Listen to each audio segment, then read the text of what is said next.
MBBS and MD from Latin America. Today's topic of discussion is about fourth cranial nerve, जिसको हम trochlear nerve भी कहते हैं.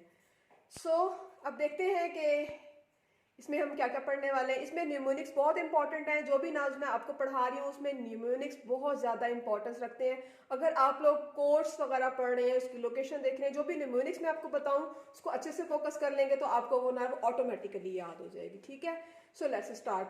तो फोर्थ cranial नर्व जो है हमारे पास ये प्योर मोटर नर्व होती है. न्यूक्लियस की बात करते हैं. इसमें जो हमारे पास वन मोटर न्यूक्लियस होता है जिसको हम इंफीरियर कॉलिक्यूलस न्यूक्लियस भी कहते हैं. लोकेशन कहाँ पे हमने पढ़ा था? फर्स्ट जो हमारे पास 4 cranial nerves है वो सब की सब कहाँ होती है? मिड ब्रेन में. उसके बाद 5th, 6th, 7th और 8th जो होती हैं वो पोन्स में होती हैं. 7th, 8th और 9, 10, 11 और 12 जो लास्ट की 4 है वो सब कहाँ पे होती है? मेडुला ऑब्लोंगेटा में.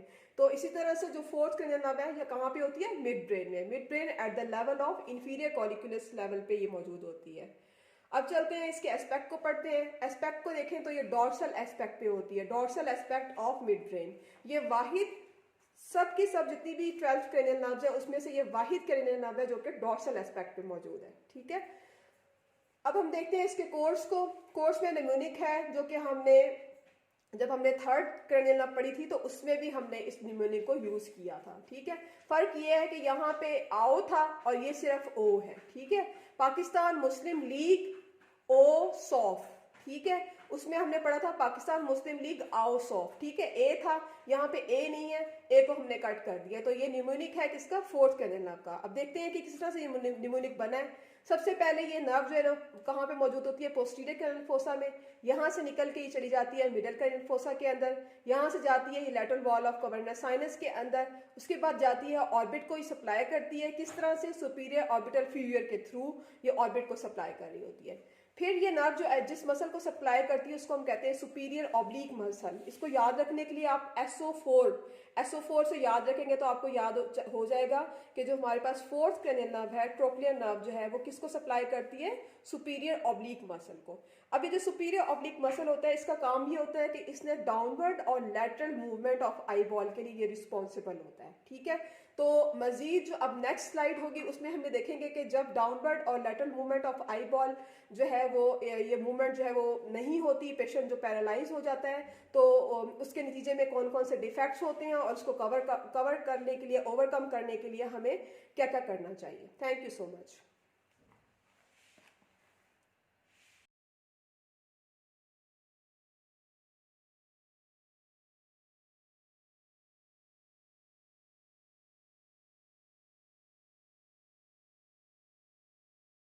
Okay guys, let's continue the remaining part of fourth cranial nerve with its Leyen.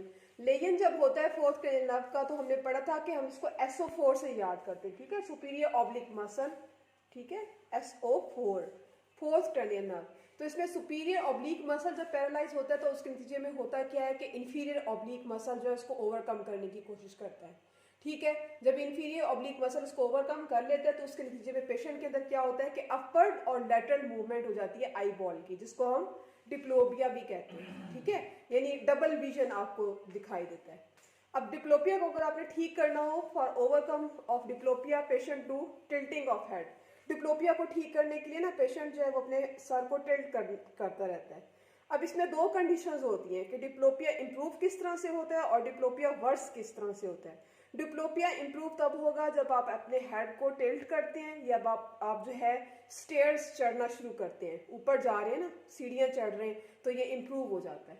Diplopia verse किस तरह से होता है? जब आप स्टेयर्स से नीचे आ रहे हो या जैसे सुबह के वक्त हम मॉर्निंग न्यूज़पेपर्स होते हैं वो ज़्यादा देखते हैं, पढ़ते हैं, क्योंकि उसकी राइटिंग छोटी होती है तो उससे वो फिर ज़्यादा वर्स होना शुरू हो जाता है और पेशेंट की कंडीशन जो है वो काफ़ी वर्स हो जाती है. नेक्स्ट स्लाइड के अंदर हम देखेंगे इसके MCQs, थोड़े बहुत MCQs जो इससे रिलेटेड हैं वो करते हैं.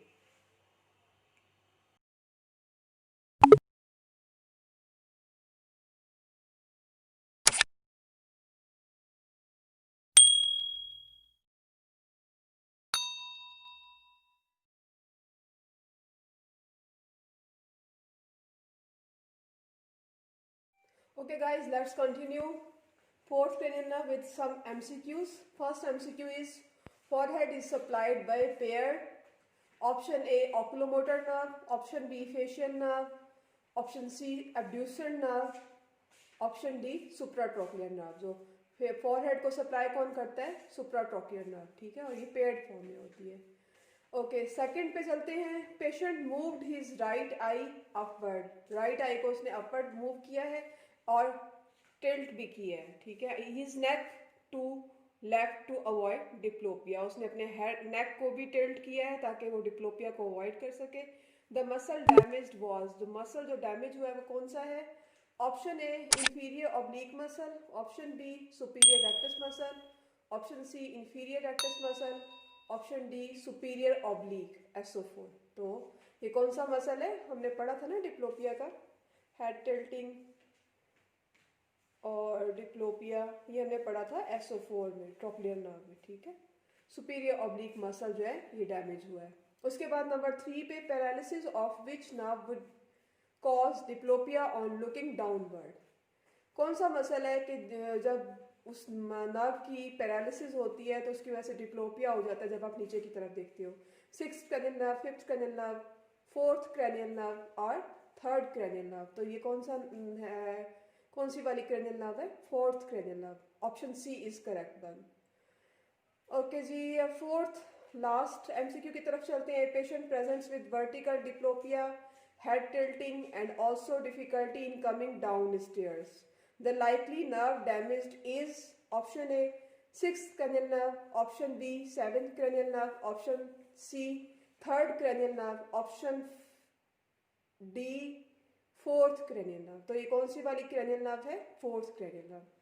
तो यहाँ पे हम अपनी इस नाव को एंड करते हैं जो हमने 4th cranial nerve पढ़ी है। आई होप सो कि आपको इसमें जो मैंने MCQs दिए हैं और इसमें जो न्यूमोनिक्स पढ़ाए हैं, इसका जो कोर्स इम्पॉर्टेंट पढ़ाया है वो आपको पसंद आया होगा। ये ओवरऑल आपको ये चीज़ अच्छी लगी होगी और आपको काफ़ी ज़्यादा अपनी स्टडीज़ में इससे हेल्प मिली होगी। अगर आप लोगों को लग रहा है कि मैं अच्छी वीडियोज़ आप लोगों के लिए बना रही हूँ और मेरी कोशिश अच्छी है, तो प्लीज़ मेरे चैनल को लाइक किया करें, सब्सक्राइब किया करें, शेयर किया करें, ज़्यादा से ज़्यादा अच्छे व्यूज़ दिया करें, ठीक है, ताकि मुझे पता चल सके कि मैं कौन सी गलती कर रही हूँ और कौन सी चीज़ें मुझे थोड़ी सी और ज़्यादा इम्प्रूव करनी चाहिए, ठीक है।